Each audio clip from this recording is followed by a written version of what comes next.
Now brothers, there's lots to say. Let me just talk quickly about adhan. What do you know about the adhan? When did the adhan, how did the adhan come into being?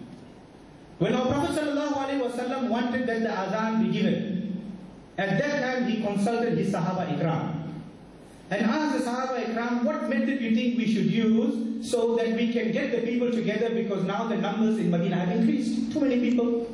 How are we going to call them? Some said we'll ring a bell, some said we'll light a fire, some said we'll do this, that, etc. They had discussion, right? But then Abdullah ibn Zayd came to Rasulullah the next morning. He said, Ya Rasulullah sallallahu alaihi wasallam, I have been given a vision about the beautiful words of azan. And the same azan that we make today, he recited to the Prophet sallallahu alaihi wasallam. Then again, also Hazrat Umar came. He said, Ya Rasulullah, I had a vision. And these beautiful words of azan were given to me in my dream. So what the Prophet said that there is haqq in it. Two people at the same time can't have the same dream or the same beautiful words. So we established this as the call to prayer. And that's where azan came in, and that's why we call it adhan. Now adhan plays a very important and significant role in the establishment of our salah. Right? So much so that I'll quote to you a fatwa of Imam Ahl Sunnah ala Hazrat Rahmatullah alayh in Fatawa, his Fatawa, the saying Razviya. It is stated that when a person dies, Shaitan is going to come and obstruct the person when he is answering the questions in the grave regarding who is your Lord. Man Rabbuka, who is your Lord. Shaitan is going to stand in the back and say me. Right? Give ishara, say me. So when we call the adhan, what we are establishing here now is adhan in the graveyard after a person has passed away, the deceased is gone, what we can do to help the deceased. Right? They say when you call the adhan, then the adhan gets rid of shaitan.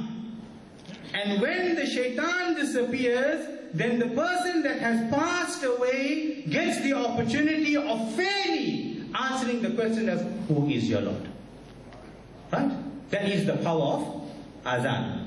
Now let's go further. This hadith is narrated by Hazrat Jabir radiallahu ta'ala an.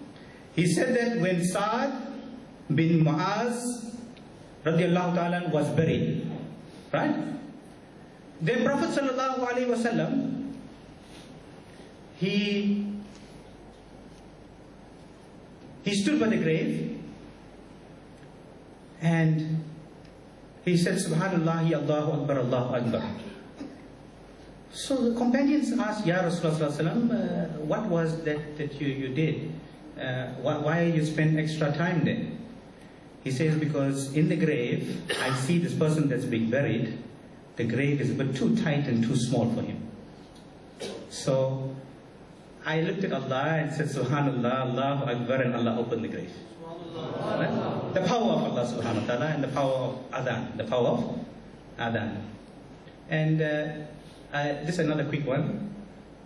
Our Rasul sallallahu alayhi wa sallam also standing at the grave and began to tear, began to cry. Right? Compassion. And then after a while began to laugh, began to smile. So companion said, Ya Rasulullah, what is this? One moment tears, other moment laughter? What is this? He smiles and says, that's the grave of my mother. And I looked at her and I said, Ya Allah, she did not get the opportunity of bringing Iman. And this worries me. Allahu Akbar. Allahu Akbar. This worries me.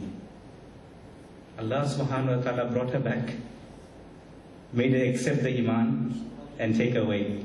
He said, Allah subhanahu wa ta'ala gave me a few minutes with my mother, and this is the power of the Allahu Akbar. Okay, brothers, because of time, we're going to round up. Let's tell you a little bit of the dua after azan. Listen, I did not make this dua after adhan. You did not make this dua after adhan. No ulama has made the dua after adhan. Right? Allahumma rabba hazi da'wati tamma was salatil qa'ima ati Muhammadan il wasilata wal fadila. What word are we looking for? Come on, you are the Sunni Muslims. What word I'm looking for? Wasila. Did I write the dua? Did you write the dua? Now look at this.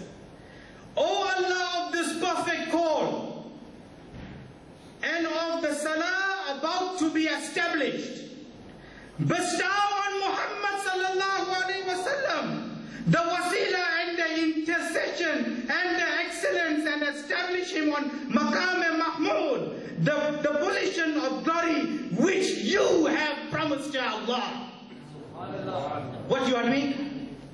The adhan is given. You are reading the dua of the adhan. You are begging Allah to keep His promise. That you said that the wasila is incumbent upon us from our Rasul sallallahu alaihi wasallam. That, oh Allah, millions and millions of people in this world are reciting the dua of the adhan and begging Allah to keep His promise of wasila in the after. Did you see the power of adhan? I don't have time, but what are we going to do now? I'll put a few questions to you. Brothers, we're going to paradise, right? Let's cut the long story short, Maghrib time. We're going to paradise. I was going to speak to you about Miraj and so many other things, wallahi, but time is of problems. Anyway, alright, tell me something. All of you that smoke, put your hands up. I won't tell mom and dad. Nobody smokes? In the house of Allah? So much of lies? Astaghfirullah. Anyway, let's move on. Okay, brothers, listen. We're going to establish very quickly now, right? It's FIKR-E-AAKHIRAT. Let's have a joke on FIKR-E-AAKHIRAT quickly before we move on. Okay, I'm telling you, Brother Javed Sahib is going to tell you, Farooq Sahib will tell you, Hazrat Sahib is going to tell you, that if you enter paradise, whatever you want, Allah will give you. And then, you know, we have the smart youth amongst us these days. And one youth came to a sheikh and said, Sheikh, you know what? You say that if I be a good man and read my salah, and whatever I ask for Allah when I go Jannah, He's going to give me? Okay, I challenge you. You know what? I like cigarettes. And for me to establish my salah, you got to promise me that I'm going to get my cigarettes in paradise. Sheikh is baffled. Trouble. Nasha. Where are we going to get Nasha in Jannah? Such a pure place. What are we going to do? Now the Sheikh thinking, hey, you know, yeah, fatwas you have to give, scratching his head. What are we going to do to sort this youth out to bring him in the straight path? I don't want him to smoke. So the clever Sheikh scratches his head, okay, you know what? Let's do it this way. It is the truth that if you enter paradise, Allah subhanahu wa ta'ala will give you whatever you want. That is the truth, endorsed. But if Allah says and give you what you want and that is your request for cigarettes, I guarantee you today that when you want to ask Allah for cigarette in Jannah, He's going to give it to you. But, my dear youth, if you want to light it, you're going to go to Jahannam. Okay, brothers, on this quick note, now we're rounding up as quick as we can. Now, listen, we are all Jannatis, example, right? We are all Jannatis, inshallah. We are all Jannatis. Right. Allah subhanahu wa ta'ala is going to say to you, okay, you have done so much good. For example, you respected your parents, you established your salah, you gave your zakah, you went for hajj, you fasted in the month of Ramadan, you did all the necessary things. Right? And Allah is going to say to you,